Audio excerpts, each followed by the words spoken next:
Ça s'annonce compliqué pour Sophie, les gars. Béa menace de dire toute la vérité. Tout ça parce que Sophie a refusé de partager l'argent. Béa serait-elle réellement capable de dénoncer sa sœur? Connaissant Béa, franchement les gars, elle est tellement capable de tout déballer. C'est une fille qui kiffe l'argent et on voit que cette situation commence à la peser parce qu'elle gagne rien. Sophie veut pas tout le temps partager l'argent, donc Béa, elle est grave capable de tout dire à Bill.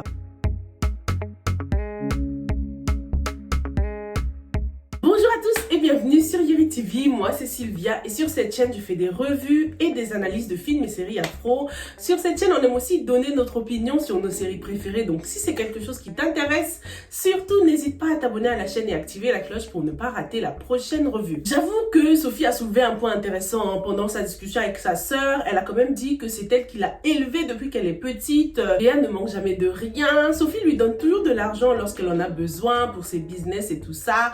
Béa c'est quand même une fille tête en l'air irresponsable, tu vois. Donc j'avoue, Sophie n'a pas tort. Mais lorsqu'il s'agit de l'argent, les gars, Béa a tendance à oublier ces histoires de grande sœur, petite sœur. Hein. Bill a débarqué à la maison. Ma crainte, c'est que Julien débarque aussi. Et je pense que Bill ne tardera pas à savoir ce qui se passe. Hein. Sophie, c'est juste trop enfoncé. Alors dans ces épisodes, on apprend aussi que les partenaires de Julien là sont réellement morts quoi. Moi qui pensais qu'ils allaient peut-être survivre, c'est mort parce qu'apparemment la police a retrouvé 2 corps. La police a aussi débarqué chez Paul et ils ont découvert que Paul avait une arme chez lui. Non mais on en parle des policiers qui touchent l'arme normale, qui déposent des empreintes sur l'arme. Ils ont même pas pris un mouchoir ou mis des gants. Franchement, ces policiers, ils me tuent. En tout cas, Paul a tout fait pour gagner la confiance de Kim et Austin. Hein. Ils sont tellement devenus proches que dès qu'il leur donne un conseil, ils écoutent direct quoi. C'est Paul qui leur a demandé d'aller voir le médecin. Ce médecin qui m'a carrément choqué. Donc on apprend qu'il est corrompu. Moi qui pensais qu'il était tellement professionnel. C'est un bon médecin. Hein. Il était compréhensif avec les patients. Il était très empathique. Donc je suis vraiment déçue qu'il soit allé aussi loin. Hein, parce que ça, c'est grave là. Je pense pas que ce genre de situation arrive dans la vraie vie quand même. Dites-moi, je sais qu'il y a de la corruption, mais pas pour des cas aussi graves quoi. Parce que là, tu gâches carrément la vie d'une famille. Tu détruis les espoirs d'une famille. Donc le médecin a menti, hein. Il a lâché une de ses bombes comme quoi apparemment l'utérus de Kim ne peut pas supporter une grossesse. En gros, 0 chance d'avoir un enfant quoi. C'est fou comment dans cette saison 2, on met quand même la pression à la femme hein, en ce qui concerne la grossesse, tomber enceinte et tout ça. J'aurais kiffé qu'il nous donne un scénario où le problème vient de l'homme un peu, tu vois,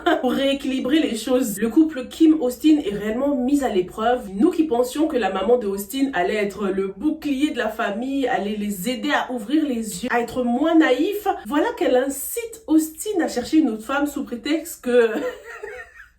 sous prétexte que Kim a les fesses trop dures pour concevoir.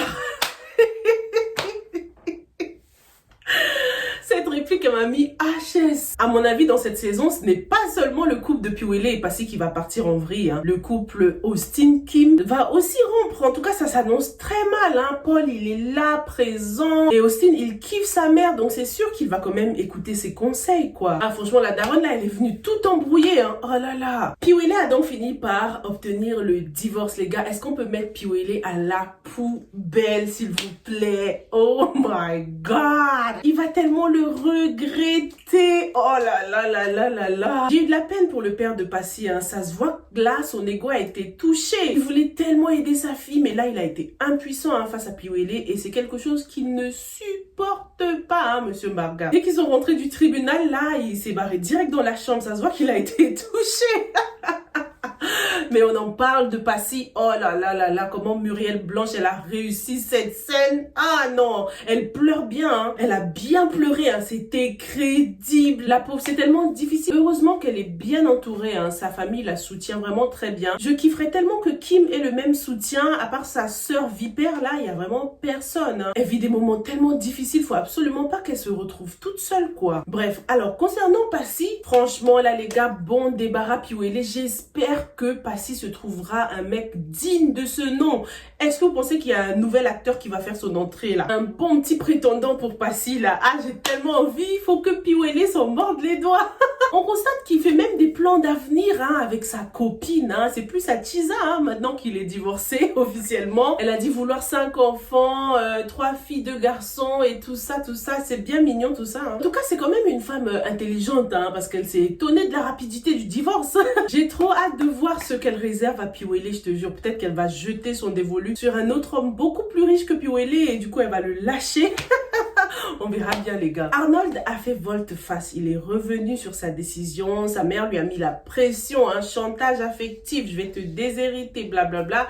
Il n'a pas assumé et je le comprends quand même. Hein. J'aime bien le fait que tous ces couples dans la série vivent à peu près les mêmes choses, mais de manière différente. Donc ils peuvent toujours se soutenir ou se donner des conseils. C'est pas mal. Espérons que Alice pourra être conseillée. Et puis j'aimerais bien que les parents de Arnold soient un peu plus ouverts, qu'ils viennent connaître la famille de Alice, quoi. Peut-être qu'il changerait d'avis, hein. Peut-être que si Monsieur Marga faisait un petit chèque à l'église, là, il changerait d'avis. Non, je pense pas quand même.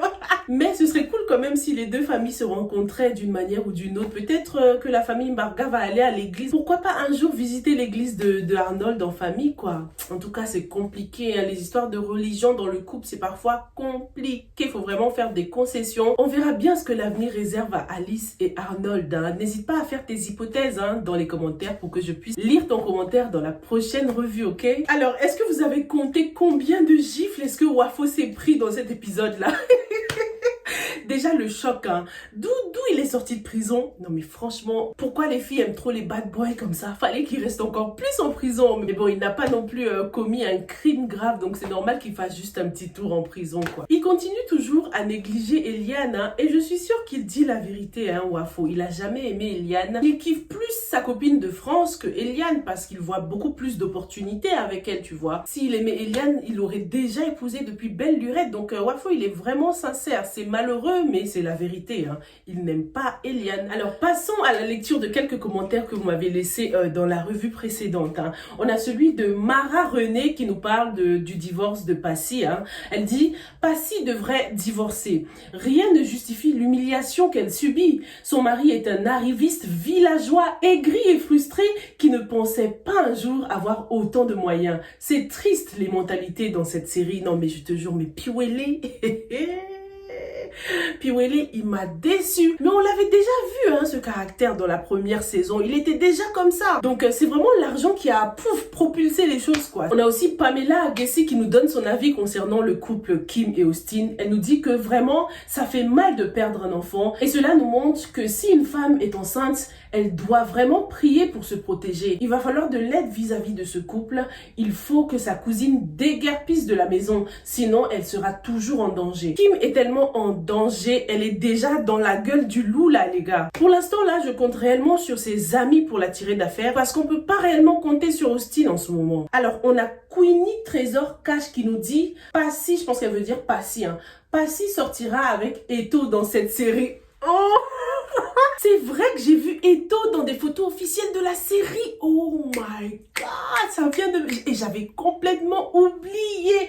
Merci Queenie. Attends, je réponds tout de suite à son commentaire. Oh my god, j'ai trop hâte. Ha ha ha ha. Je vais lire ton commentaire dans la prochaine revue. Oh, mais c'est vrai les gars. Alors là, ce serait trop bien. Oh là là là là. Non mais ça y est là, vous m'avez chauffé. J'ai hâte de voir la suite des choses du coup là. J'étais tellement triste pour passer à la fin de ces épisodes, mais là je revis là.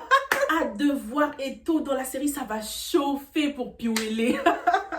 J'attends vos commentaires avec impatience et on se retrouve très très bientôt pour la prochaine revue, ok? Stay safe and stay blessed. Bye.